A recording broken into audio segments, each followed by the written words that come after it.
बघा income and expenditure account आहे, त्याच्यामध्ये बघा आपल्याला बघायचं या ठिकाणी डेबिट साईडला जे काही एक्सपेंडिचर्स आहेत ह्याच्यात थोडे नवीन अकाउंट्स ऍड झालेले आहे ते समजून घ्या. बघा प्रिंटिंग अँड स्टेशनरी एक्सपेंडिचरला जातं, postage expenditure, salary expenditure, telephone charges expenditure, electricity charges expenditure, newspaper and periodical आलं expenditure, insurance premium expenditure, purchase medicine आलं. बघा मेडिसिन वगैरे कसं दवाखान्यात गोळ्या औषध लागतात ते जर खरेदी केली तर ते एक्सपेन्सेस मध्ये जाईल. Repair and maintenance expenditure, gardening, आता हे नवीन अकाउंट आहे बघा, तो कालच्या याच्यात नव्हता. याचे स्क्रीनशॉट काढून घ्यायचे तुम्ही, कारण की याच्यामध्ये पूर्ण अकाउंट्स आपण घेतलेले जे जे आपल्याला प्रश्नामध्ये येणार आहे ते.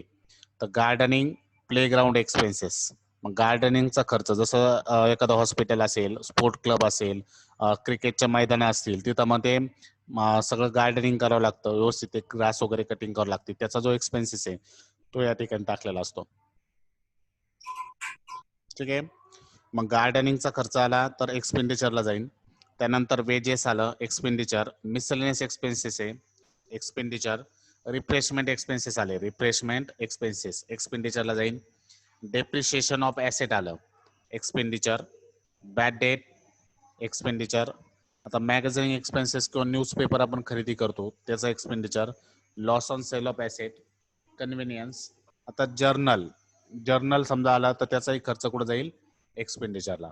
ड्रग्स, परचेस ऑफ ड्रग्स, आता ड्रग्स म्हणजे थोडक्यात मेडिसिन वगैरे गोळ्या औषधच, किंवा परचेस ऑफ ड्रग आला तरी एक्सपेंडिचरला घ्यायचं.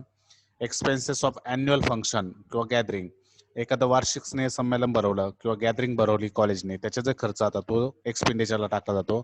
ट्रॅव्हलिंग एक्सपेन्सेस, हे झालं एक्सपेंडिचर साईड. आता इन्कम साईडला बघा, सबस्क्रिप्शन इन्कमला जातं, इंटरेस्ट ऑन इन्व्हेस्टमेंट किंवा सिक्युरिटी ऍडजस्टमेंट नुसार आलं तर इन्कम, ग्रँड फॉर गव्हर्नमेंट, आता हे जनरल ग्रँड असेल तर इन्कमला, हायर ऑफ ऑल म्हणजे रेंट ऑफ ऑल किंवा हायर ऑफ ऑल दोन्हीपैकी एक शब्द येतो, एक्सपेंडिचर इन्कमला जाईल बघा, hire of all. Miscellaneous receipt income, proceed from charity show, charity show म्हणजे एखादा तुम्ही शो अरेंज केला, असं आपण जसं म्हणतो. आता बऱ्याच वेळेस असं होतं रे, एखाद्या ठिकाणी भूकंप झाला, एखाद्या ठिकाणी आता कोल्हापूरमध्ये काय आली आपत्ती आली, मग अशा वेळेस काय करतात क्रिकेटर लोक, एखादा शो अरेंज करतात किंवा एखादा क्रिकेट मॅच अरेंज करतात. कशासाठी, का ते ज्या क्रिकेट मॅचचे पैसे ते पूरग्रस्तांना आपण मदत करावी म्हणून. तसे वेगवेगळ्या संस्था असतात, सामाजिक संस्था किंवा एखादे कलाकार असतात, हिरो हिरोईन्स, ते काय करतात एखादा शो अरेंज करतात आणि त्याचा जो मिळालेला पैसा आहे तो काय करतात असा गरिबांना एक मदत म्हणून ते देऊन टाकतात. मग ते जर शो अरेंज केला तर त्याचाच मिळणारा इन्कम जो असतो तो. ठीक आहे. पुढे सबस्क्रिप्शन ऑफ अॅन्युअल डिनर म्हणजे भंडारा, थोडक्यात भंडाऱ्यासाठी गोळा केलेलं सबस्क्रिप्शन. ठीक आहे. वार्षिक जेवण आपण देत होतो, भंडारा प्रत्येक वर्षी आपण करत असतो, त्याचा जे इन्कम येतो. त्याच्यानंतर प्रोसीड फ्रॉम एंटरटेनमेंट किंवा ड्रामा, बघा प्रोसीड फी, उद्या एखादा आपण कार्यक्रम अरेंज केला त्या ठिकाणी तुम्हाला एंट्री घ्यायची, त्यासाठी फीज जी गोळा करतात, किंवा ड्रामा एखादा अरेंज केला त्यासाठी वेगवेगळ्या पार्टीज काय होतात, पार्टिसिपेट करतात, वेगवेगळे कलाकार पार्टिसिपेट करतात, त्यांच्याकडून फीज कलेक्ट केली जाते. ती फीज म्हणजे प्रोसीड फ्रॉम एंटरटेनमेंट किंवा ड्रामाचा जो खर्च असतो. एंट्रन्स फीचं काल आपण बघितलं, एखादा मेंबर जर समजा आपल्या पार्टीमध्ये किंवा आपल्या ऑर्गनायझेशनमध्ये किंवा कन्सर्नमध्ये जर येत असेल तर न्यू मेंबरला आपण जे चार्जेस लावतो त्याला आपण म्हणतो एंट्रन्स फी. डोनेशन झालं, जनरल डोनेशन असेल तर येतं इन्कमला, स्पेशल असेल तर लॅबिलिटीला. सेल ऑफ ओल्ड न्यूजपेपर किंवा वेस्ट पेपर, बघा जुने रद्दी असेल ती विकली तर त्याचं मिळालेलं income. Profit on sale of asset विकून प्रॉफिट झाला तर. व्हिजिट फी म्हणजे कसं, आपण समजा एखाद्या समजा मी डॉक्टर आहे, मी दुसऱ्या एखाद्या हॉस्पिटलला व्हिजिट केली तर तिथून मिळणारा इन्कम असतो. किंवा आपले जर कोणी गेस्ट, आपले जर जे मेन लोक असतील आपल्या संस्थेमधले, त्यांनी जर कुठे व्हिजिट केली एक गेस्ट लेक्चरर म्हणून, त्यांना मिळणारा जो इन्कम असतो तो संस्थेच्या नावाने मिळतो, त्याला म्हणायचं visit fee. Receipt from dispensary, receipt म्हणजे आता एखादा डॉक्टर आहे, डिस्पेन्सरी म्हणजे काय, त्याचं डिस्पेन्सरीमध्ये जे काही लोक येणार, पेशंट लोक वगैरे, त्यांच्याकडून मिळणारे पैसे. ठीक आहे. Receipt from dispensary. सनरी रिसीट म्हणजे किरकोळ स्वरूपाचे मिळालेले पैसे. डिव्हिडंड ऑन इन्व्हेस्टमेंट जर केली शेअर्समध्ये कुठे तर ते मिळालेलं डिव्हिडंड. लॉकरच्या बाबतीत मी सांगितलं होतं, जर देवस्थान असतील, हॉस्पिटल्स असतील, तिथं लॉकर्स असतात स्पोर्ट क्लबमध्ये, तर त्याचं आपल्याला भाडं द्यावं लागतं आपल्या वस्तू ठेवण्यासाठी, तर ते मिळालेला त्या संस्थेला असतो इन्कम. हॉस्पिटल रिसिट, हॉस्पिटल चालवतात गव्हर्नमेंट सेवाभावी संस्था, त्यातून मिळणारं रिसिट. ठीक आहे. याच्यानंतर नेक्स्ट बघा आणखीन खर्च कुठले आहेत तर ट्रॅव्हलिंग एक्सपेन्सेस आहे, म्युन्सिपल टॅक्स आहे, कॉस्ट ऑफ ड्रामा, त्याच्यानंतर compounder salary, repair of sport material on building, match expenses. आता हे सगळे येणारे एक्सपेन्सेस पुढे आपल्या प्रश्नामध्ये असणार आहे. नंतर operation expenses, higher ground. Higher ground म्हणजे आपण जर भाड्याने घेतलं, रेंटने जर ग्राउंड घेतलं आपल्यासाठी तर भाडं भरावं लागेल त्याचं. नंतर ॲम्ब्युलन्स मेंटेनन्स, एखाद्या आपली सेवाभावी संस्था आहे त्यांच्याकडे ॲम्ब्युलन्स असतात लोकांना मदतीसाठी, ॲम्ब्युलन्सचा जो खर्च येईल तो एक्सपेन्स रिझर्वला टाकतात. मेडिसिन्स, हॉनोरियम टू सेक्रेटरी, सेक्रेटरीला दिलेला पगार, refreshment expenses, charity expenses, office rent, हे सगळे एक्सपेन्सेस आहेत बाकीचे. आता इन्कममध्ये आणखीन काय बघा, tuition fee, tuition fee, term fee, admission fee हे तुमच्याकडून कॉलेज गोळा करतं. Income from refreshment, interest on bank deposit, सनरी receipt, fine collection, government Grant, हे सगळं तुमचं काय झालं, इन्कम झाला. मग हे जे इन्कम आहे तर बघा आपण जर इन्कम बाजू मोठी आली तर इकडे लिहितो expenses of income over expenditure म्हणजे सरप्लस, आणि जर समजा आपली एक्सपेन्सेस बाजू मोठी आली तर excess of expenditure over income म्हणजे त्याला आपण म्हणतो डेफिसिट. ठीक आहे. मग ह्याच पद्धतीने आपला इकडं बॅलन्स शीट आहे, बॅलन्स शीटमध्ये कॅपिटल फंड आहे, कॅपिटल फंडमध्ये मी काल सांगितलं लाईफ मेंबरशिप फी ॲड होती, लेगसी ॲड होती, एंट्रन्स फी ॲड होती, डोनेशन ॲड होतं, डेफिसिट काय करतो आपण लेस करतो. तसंच बिल्डिंग फंड आलं तर बिल्डिंग फंड डायरेक्ट लायबिलिटीला दाखवायचं, त्यात donation for building fund add करायचं. आता ॲडजस्टमेंटनुसार येतं, जर वरती बिल्डिंग फंड जुनं दिलंय आणि आपल्याला सांगितलंय ॲडजस्टमेंटमध्ये डोनेशन फॉर बिल्डिंग फंड, मग ते डोनेशन इथं बिल्डिंग फंडमध्ये आणून ॲड करावं लागतं लायबिलिटीला, त्याची प्रोसेस आहे. टुर्नामेंट फंड आलं, चॅरिटी फंड आलं, लोन फ्रॉम ऑदर आलं, sundry creditors, outstanding expenses, income received in advance, bank loan, outstanding असेल काही सॅलरी, आउटस्टँडिंग मेडिकल बिल असतं, अनपेड मेडिकल बिल, असे वेगवेगळे शब्द येतील. ॲडव्हान्स रिसिव्ड सबस्क्रिप्शन, सबस्क्रिप्शनचा रिसिव्ड ॲडव्हान्स आला तर तो आपल्याला कुठं दाखवा लागतो, लायबिलिटीला. त्याच पद्धतीने इकडं cash in hand, cash at bank, debtors, stock of stationery, stock of drug, investment, books, equipment, sport material, furniture, vehicles, buildings, ground, outstanding income, prepaid expenses, fix deposit, investment in government bond, हे सगळे आपले asset. Stock of drugs, stock of stationery, त्याच्यानंतर billiard table, billiard table म्हणजे snooker वगैरे आपण जे खेळतो त्यासारखं टेबल आहे तो. इलेक्ट्रिक फिटिंग, फिटिंग शब्द आल्यामुळे इथं आलं. ॲम्ब्युलन्स, सिक्युरिटीज म्हणजे कुठलेही डिबेंचर शेअर्स त्याला सिक्युरिटी आपण म्हणतो. लॅबोरेटरी, लायब्ररी, हे सगळे आपल्या ॲसेट आहे. Outstanding subscription, outstanding tuition fee, outstanding locker rent, याच्यावर आउटस्टँडिंगचे ॲडजस्टमेंट येणार आहे, त्याचा एक इफेक्ट बघा. मी सांगितलंय इन्कमचा आउटस्टँडिंग असेल तर ॲसेटला मांडायचा, एक्सपेंडिचरचा असेल तर लॅबिलिटीला मांडायचा, आणि इंटरेस्ट ॲक्रूड हा एक आहे. ठीक आहे. तर हे झालं आपलं ह्या ठिकाणी फॉर्मॅट, इंटरेस्ट ॲक्रूड. मग हे सगळ्या आपल्या ॲसेट्स आहेत, ॲसेटला एवढं येऊ शकतं, लायबिलिटीला येऊ शकतं, हे आपण फॉर्मॅट एकदा समजून घेतलाय. आता नेक्स्ट आपल्याला ॲडजस्टमेंट समजून घ्यायच्यात. मग ॲडजस्टमेंट समजून घेण्यापूर्वी याचे फक्त पीक काढून घ्या एकदा, कारण हा पूर्ण फॉर्मॅट आहे, याचे पीक काढून घ्या, घरी वाचेल का माहिती. झाल्यानंतर सांगा पुढचं स्लाइड दाखवायला.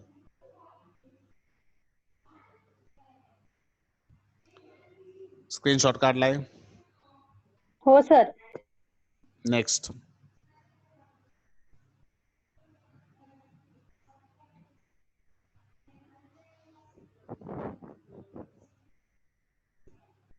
झालंय.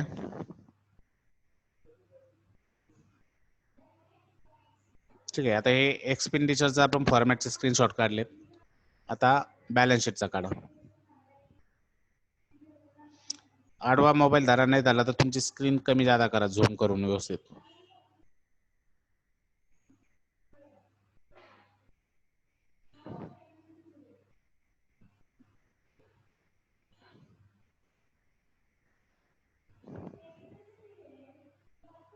झालंय का रे सर्वांचं?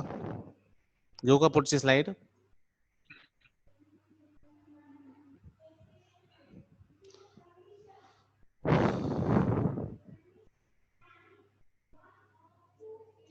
बा या ठिकाणी एक फॉर्मॅट ऍड करायचा आहे आपल्याला.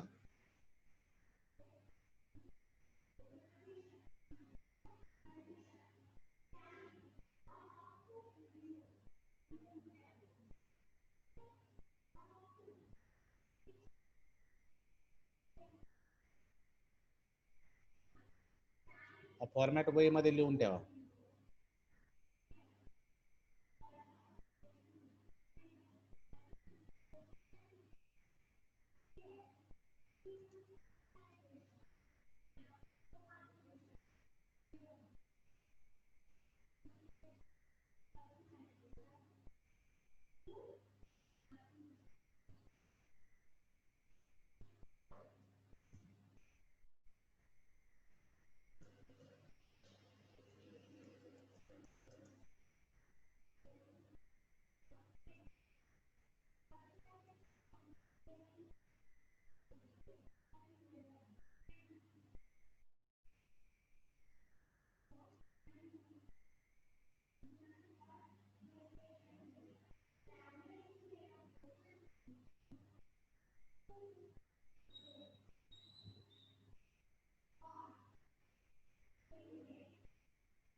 ठीक आहे. सबस्क्रिप्शनची ऍडजस्टमेंट आपल्या पूर्ण याच्यावर डिपेंड आहे, ह्या फॉर्मॅटवर जो सांगतोय मी तो.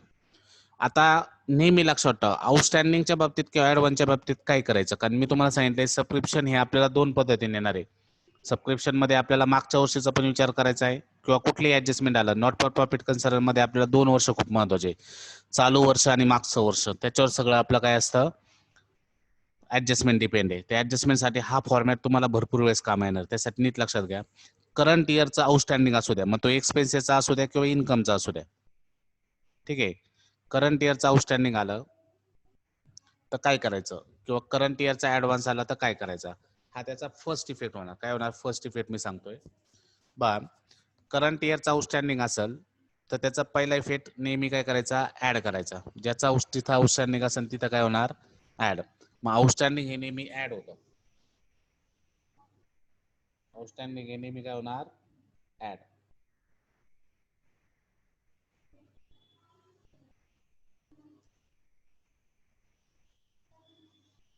ठीक आहे. करंट इयरचा आउटस्टँडिंग नेहमी ऍड होणार. तसं प्रिव्हियस इयरचा आउटस्टँडिंग आलं तर नेहमी काय करायचं, लेस करायचं. प्रिव्हियस इयरचा आउटस्टँडिंग आलं तर नेहमी काय करायचं, लेस.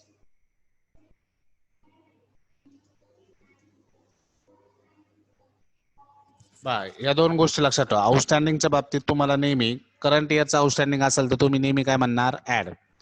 पहिला इफेक्ट काय करणार, ऍड. आणि प्रिव्हियस इयरचा जर आउटस्टँडिंग आला तर नेहमी काय करणार, लेस. हा दोन्हीतला फरक समजून घ्या, कारण हे खूप महत्वाचं आहे. बऱ्याच वेळेस कन्फ्युज तुम्हाला होणार आहे, कधी ऍड होतं कधी लेस होतं, काय ऍड करायचं काय लेस करायचं. मग ते डोक्यात ठेवा. आपण करंट इयरचा हिशोब ठेवतो म्हणून करंट इयरचा ऍड करतो. आपण फक्त करंट इयरचा हिशोब ठेवतो म्हणून ऍड होतं. आणि प्रिव्हियस इयरचा किंवा नेक्स्ट इयरचा आला तर लेस करायचं. जसं आता ऍडव्हान्स मिळाला, ऍडव्हान्स मिळाला म्हणजे तो नेक्स्ट इयरचा असतो. ऍडव्हान्स आपल्याला चालू वर्षी जर ऍडव्हान्स मिळाला तर तो कधीचा असतो, नेक्स्ट इयरचा. मग ऍडव्हान्स जर आला तर तो लेस करून टाकायचा. चालू वर्षी जर ऍडव्हान्स आला तो काय होणार, लेस.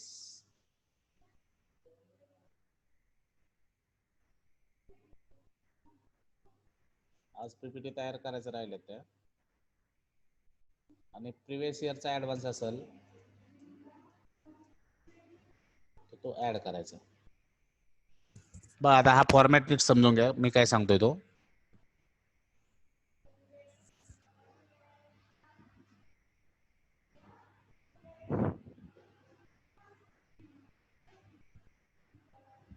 बघा फॉर्मॅट नुसार या ठिकाणी आउटस्टँडिंग आणि ऍडव्हान्सच्या बाबतीत मी सांगतोय. करंट इयरचा जर आउटस्टँडिंग आलं सरळ आहे, सबस्क्रिप्शनचं आउटस्टँडिंग आलं करंट इयरचं तर ऍडच होणार.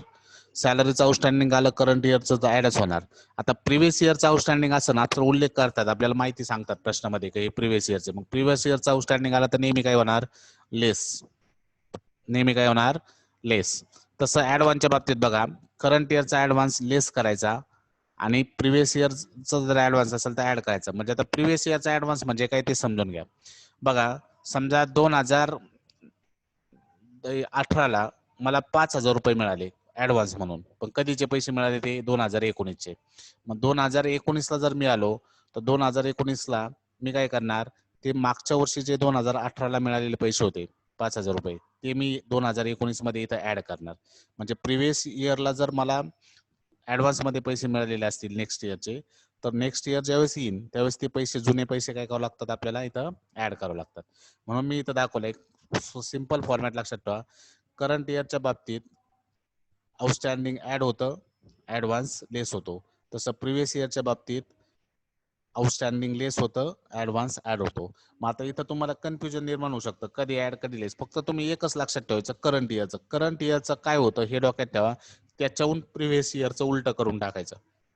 जसं करंट इयरचं आउटस्टँडिंग ऍड, ऍडव्हान्स लेस. मग याच्यावर एकच कन्सेप्ट डोक्यात ठेवा, फक्त करंट इयरची. त्याच्यावरून ऑटोमॅटिक तुमचं काय होईल, प्रिव्हियस इयरचं उलट करायचं. जसं करंट इयरचं आउटस्टँडिंग मी ऍड करतो, मग प्रिव्हियस इयरचं समजायचं लेस. मी करंट इयरचा ऍडव्हान्स लेस करतो, म्हणजे प्रिव्हियस इयरचं काय असणार, ऍड. उलट असते, एकमेकाच्या उलट आहे. मग तुम्ही जर ऍट अ टाइम दोन्ही लक्षात ठेवायला गेले तर तुमच्या ते लक्षात राहणार नाही, कन्फ्यूज होईल. त्यासाठी कुठला तरी एक ठेवा. मग करंट इयरचं कसं आहे, तुमचं फायनल अकाउंट मध्ये आपलं झालेलं आहे. फायनल अकाउंट मध्ये आउटस्टँडिंग नेहमी आपण ऍड करायचो, ऍडव्हान्स किंवा प्रीपेड आला तो लेस करायचो, हे आपलं झालेलं आहे. त्यामुळे करंट इयरच तुम्ही डोक्यात ठेवा. करंट इयरचा ऍड करतो आउटस्टँडिंग, ऍडव्हान्स लेस करतो. मग त्याच्या बाबतीत प्रिव्हियस इयरचं जर माहिती असेल तर प्रिव्हियस इयरची मग विचार करायचा, करंट इयरला जर ऍड करायचं असेल तर प्रिव्हियस इयरला काय करत असेल आपण, लेस. तसं इथं माहिती, करंट इयरचा ऍडव्हान्स आपण लेस करतो, तर मग प्रिव्हियस इयरला काय करावं लागेल, ऍड. आले लक्षात? हा फॉर्मॅट आहे, हा कुठेतरी लिहून ठेवा, इम्पॉर्टंट आहे. याच्यावर कसे गणित आहे ते मी तुम्हाला सांगतो पुढं. या फॉर्मॅटवर कसं तुमचं एक्झाम्पल सॉल्व्ह आउट होणार आहे. ठीक आहे, फॉर्मॅट कळालाय सगळ्यांना? बघा आता हे कन्सेप्ट आपण क्लिअर करीत चाललोय.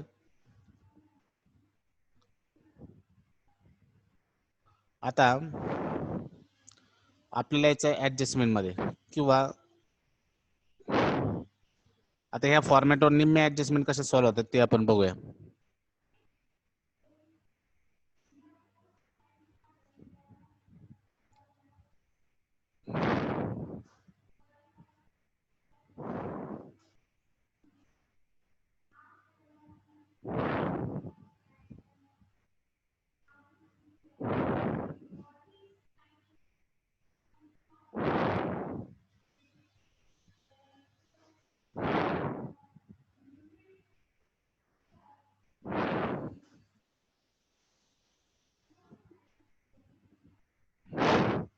बोर्डवरचं दिसतंय सगळ्यांना?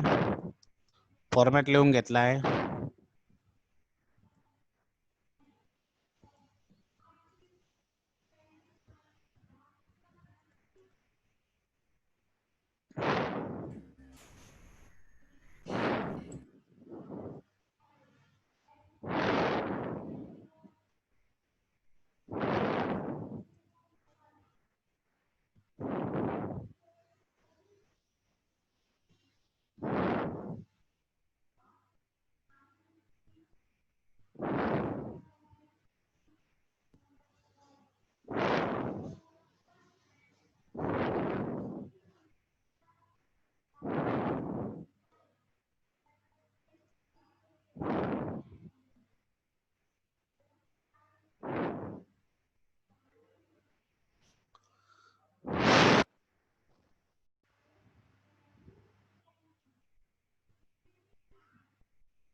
बस 7 नंबरचा प्रॉब्लेम आहे. आता नीट लक्ष द्या. बस 7 नंबरच्या प्रॉब्लेम मध्ये पहिले बघा, ऍडजस्टमेंट आहे आपली आउटस्टँडिंगची. आउटस्टँडिंग रेंट सांगितलंय. मग आता इथं काही उल्लेख केला नाही, याचा अर्थ करंट इयरचा आहे. आउटस्टँडिंग रेंट रेंट आलं का नाही, तर याचा अर्थ हे काय करंट इयरचं आहे. मग आपल्या फॉर्मॅटनुसार काय करणार आपण, बघा करंट इयरचा आउटस्टँडिंग असेल तर काय करणार, ऍड करायचा. करंट इयरचा आउटस्टँडिंग असेल तर काय करणार, ऍड. म्हणून या ठिकाणी बघा रेंटचे किती रुपये, 200 रुपये. 200 रुपये ह्या रेंटमध्ये काय होणार, ऍड. मग खाली दाखवलंय बघा रेंटमध्ये इथं दाखवलंय आपलं बघा, रेंट आहे 2000. 2000 मध्ये 200 रुपये काय केलेत, ऍड केलेत.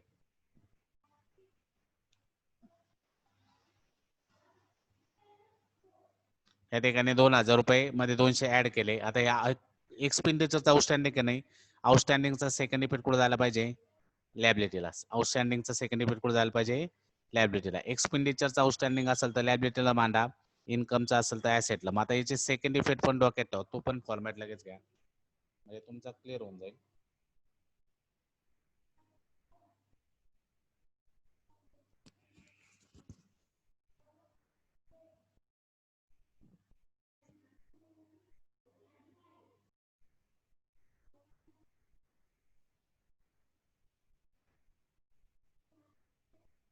आता वरचा जो आहे तो वरचा तुमचा पहिला इफेक्ट झाला. कुठला इफेक्ट झाला, पहिला.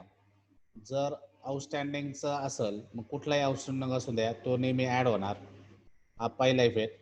आता ह्या ठिकाणी मी कुठला आउटस्टँडिंग आहे त्याचे काय इफेक्ट आहे मी ते सांगतोय. समजा एक्सपेंडिचरचा असेल,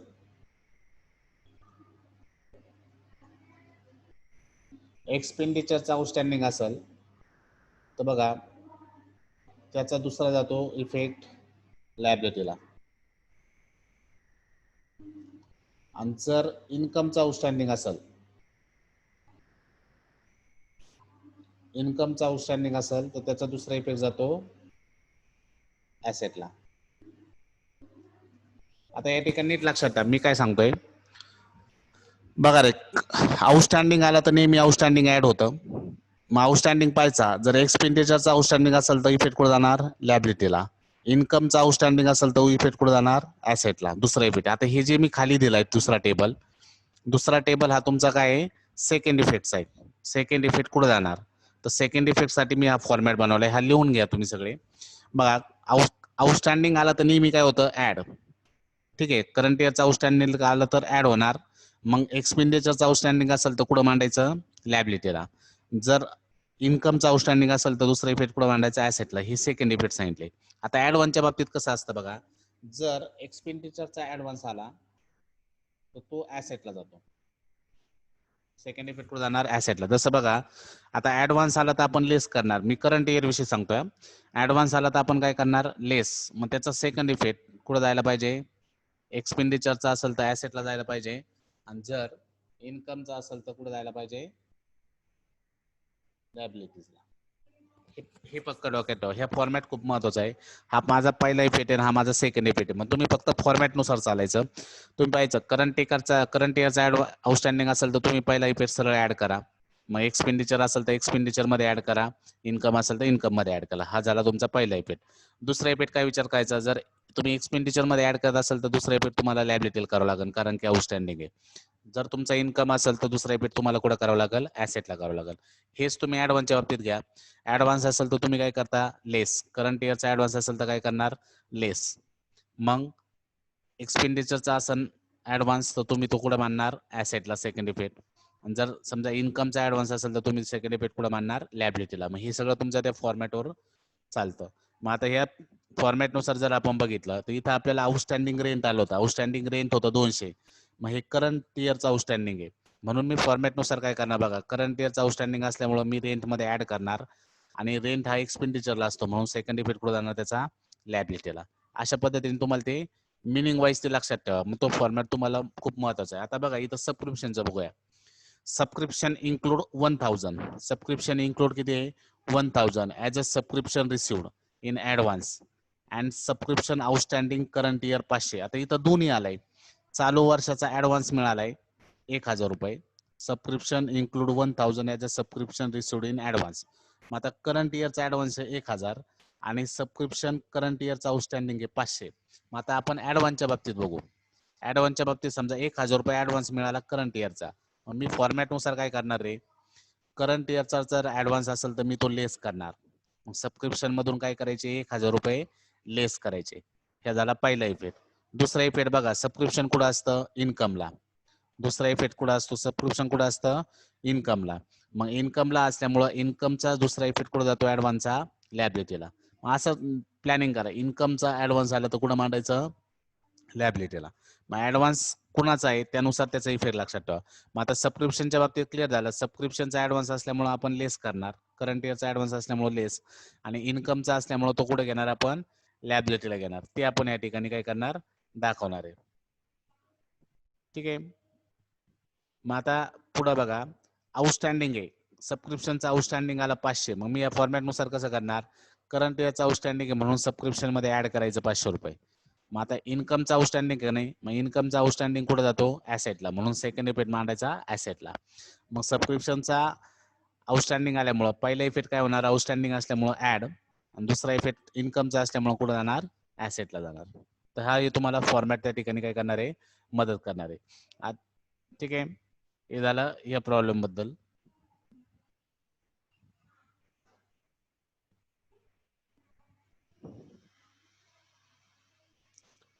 पहा, 8 नंबरचा प्रॉब्लेम आहे. 8 नंबरच्या प्रॉब्लेम मध्ये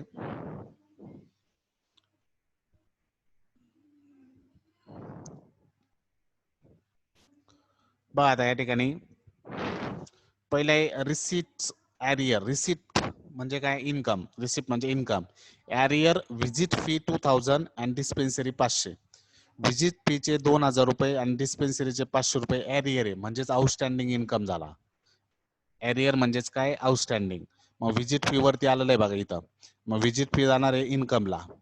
त्याच्यानंतर डिस्पेन्सरी कुठं आलेलं आहे बघा? डिस्पेन्सरी 500 इथं आहे. रिसिट फ्रॉम डिस्पेन्सरी हे पण इन्कमला जाणार. व्हिजिट फी पण इन्कमला जाणार. डिस्पेन्सरी पण इन्कम आहे. म्हणजे थोडक्यात इन्कमचा हा आउटस्टँडिंग सांगितलाय. कुणाचा आउटस्टँडिंग सांगितला? इन्कमचा. कारण व्हिजिट फी पण इन्कमला जाणार आणि डिस्पेन्सरी पण इन्कमला. मग आपल्या फॉर्मॅटनुसार आउटस्टँडिंग असल्यामुळे दोन्हीकडे पण काय होणार आहे? ऍड. आउटस्टँडिंग असल्यामुळे दोन्हीकडे पण काय करणार? आपण ऍड करणार. दुसरा इफेक्ट इन्कमचा आउटस्टँडिंग का नाही? मग त्या दोघाचाही दुसरा इफेक्ट कुठे जायला पाहिजे? ऍसेटला. ठीक आहे. मग फॉर्मॅट नुसार कसं करणार? बघा, करंट इयरचा आउटस्टँडिंग असल्यामुळे आपण व्हिजिट फी मध्ये आणि डिस्पेन्सरीला दोन्हीकडे ऍड करणार आणि दुसरा इफेक्ट इन्कमचा आउटस्टँडिंग असल्यामुळे सेकंड इफेक्ट कुठे जाणार? ऍसेटला. मग हा पहिला इफेक्ट आहे, काय करायचं? आउटस्टँडिंगचा काय करायचं आणि ऍडव्हान्सचा काय करायचं? आणि हा दुसरा इफेक्ट आहे. मग इन्कमचा असेल तर कुठं मांडायचा आणि एक्सपेंडिचरचा असेल तर कुठं मांडायचा. मग ह्या फॉर्मॅटवर तुमचं सगळंच खेळ चालतो, लक्षात ठेवा. त्यासाठी नीट बघा. त्याच्यानंतर हे पुढं आउटस्टँडिंग एक्सपेन्सेस. रेंट 500 आणि सॅलरी ₹1000. आता हे एक्सपेंडिचरचं आउटस्टँडिंग आलं. मग सेम फॉर्मॅट तोच. बघा, आउटस्टँडिंग नेहमी काय होणार? ऍड.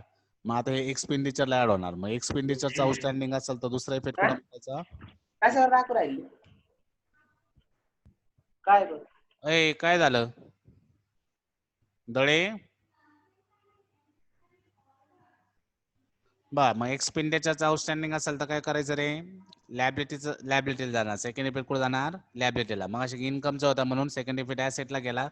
तसं इथे एक्सपेंडिचरचा असल्यामुळे कुठे जाणार? लॅबिलिटीला. ठीक आहे. हे सगळं समजून घ्या. नंतर प्रॉब्लेम चालू झाले तर तुम्हाला तेच कळत नाही मग कुठं मांडायचं आणि काय केलं कुठं गेलं. याच्यानंतर स्टॉक ऑफ ड्रग आहे. स्टॉक ऑफ ड्रगचा इफेक्ट काय येणार आहे? स्टॉक आला तर आपण काय करतो? एक्सपेंडिचरला लेस करतो. आता इथं ड्रग आलेला आहे बघा वरती. किती आहे? 7000. दिसतंय की इथं? इथं ड्रग 7000 आले. त्यातून हा स्टॉक ₹1000 एक्सपेंडिचरला लेस करायचे. हा काय करायचा? एक्सपेंडिचरला लेस करायचा ड्रग मधून. आणि दुसरा इफेक्ट स्टॉकचा आपण करतो ऍसेटला. सेकंड इफेक्ट कुठे जाणार त्याचा? ऍसेटला. अशा पद्धतीने हा प्रॉब्लेम सॉल्व्ह होईल. आता हा प्रॉब्लेम बघा, एक मिनिट. तुमचं सोपं आहे, घरी सोडता येईल. आता एक कॅश इंट्रोड्यूस आहे का नाही? या कॅश इंट्रोड्यूसलाच म्हणायचं कॅपिटल फंड. हे जे कॅश इंट्रोड्यूस शब्द आला, इथं जर टू बॅलन्स ब्रॉट डाऊन शब्द आला, टू बॅलन्स ब्रॉट डाऊन, तर त्याला कॅश म्हणायचं. पण कॅश इंट्रोड्यूस शब्द आला का नाही, मग याला कॅपिटल फंड म्हणायचं. मग कॅपिटल फंड आपण लॅबिलिटीला मानतो. कुठं मानतो? लॅबिलिटीला. आणि इथं जर टू बॅलन्स ब्रॉट डाऊन असता तर तुम्ही घेतला नसता. जसं मी काल सांगितलं होतं, इथं टू बॅलन्स ब्रॉट डाऊन घ्यायचं नाही. आपण कोणता घेत असतो? कॅश म्हणून. बाय बॅलन्स ब्रॉट डाऊन इथं खाली आलेलं घेत असतो. आता इथं कॅश इंट्रोड्यूस शब्द असल्यामुळे यालाच कॅपिटल फंड म्हणायचं. याचा अर्थ हा बिझनेस जो आहे तो नवीन चालू झालेला आहे, ह्याच वर्षी चालू झालाय. त्यांनी वरती सांगितलं असेल बघा, doctor Abhinav Bharat started practice in medical practitioner on 1st April 2019. 1 April 2019 ला त्यांनी प्रॅक्टिस चालू केली आणि पहिलंच वर्ष आहे बघा त्याचं, कारण वर्ष कधी संपलंय 31 मार्च 2020 ला, म्हणजे पहिलं वर्ष असल्यामुळं इथं कॅशला टू बॅलन्स ब्रॉट डाऊन येणार नाही, कारण त्यांनी जेवढे पैसे कॅपिटल म्हणून इन्व्हेस्ट केले ते इथं टू कॅश इंट्रोड्यूस म्हणून आले लक्षात. मग यालाच आपण कॅपिटल फंड म्हणून लायबिलिटीला घ्यायचं, पण 25,000. ठीक आहे. आता पुढे आहे का, व्हिजिट फी जी आहे, व्हिजिट फी म्हणजे तो डॉक्टर आहे, त्यांनी वेगवेगळ्या ठिकाणी व्हिजिट केले असेल, त्याला पैसे मिळाले असतील, ती झाले त्याचं इन्कम, म्हणून हे इन्कमला जाईल.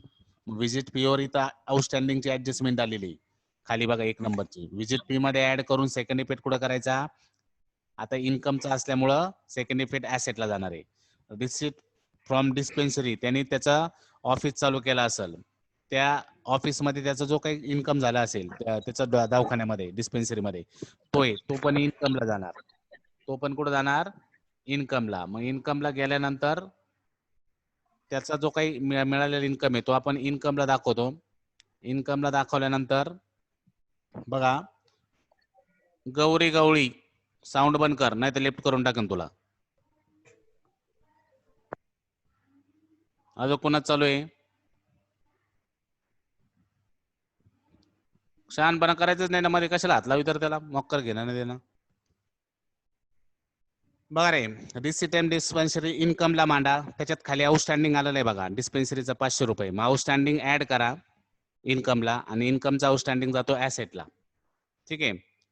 त्याच्यानंतर पुढे सनरी रिसिट आले, ते डायरेक्ट इन्कमला मांडायचं, त्याच्यावर काही ऍडजस्टमेंट नाही. आता इकडे पेमेंटला या, पेमेंटला काय बघा, पहिलं फर्निचर आहे, फर्निचर कुठे जातं रे, ऍसेटला.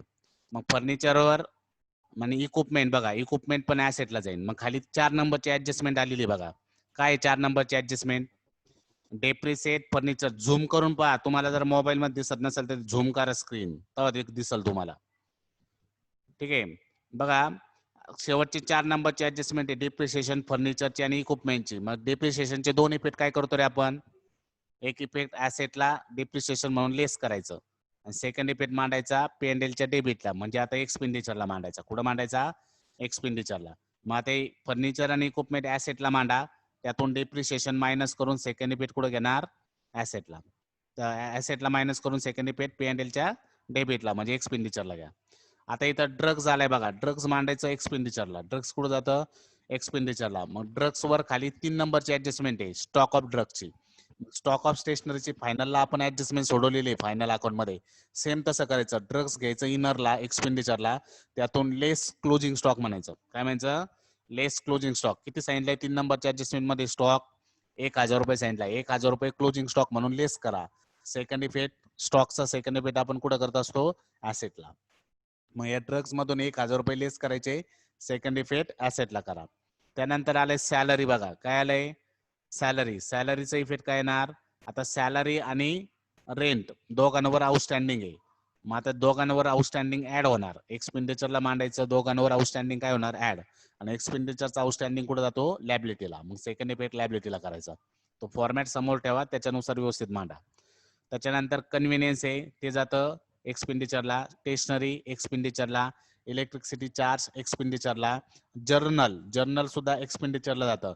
हे जे पिरियडिकल वगैरे जे तुमचं असतं वृत्तपत्र वगैरे, त्याला ते जर्नल मध्ये असतं, त्याला जर्नल म्हणतात.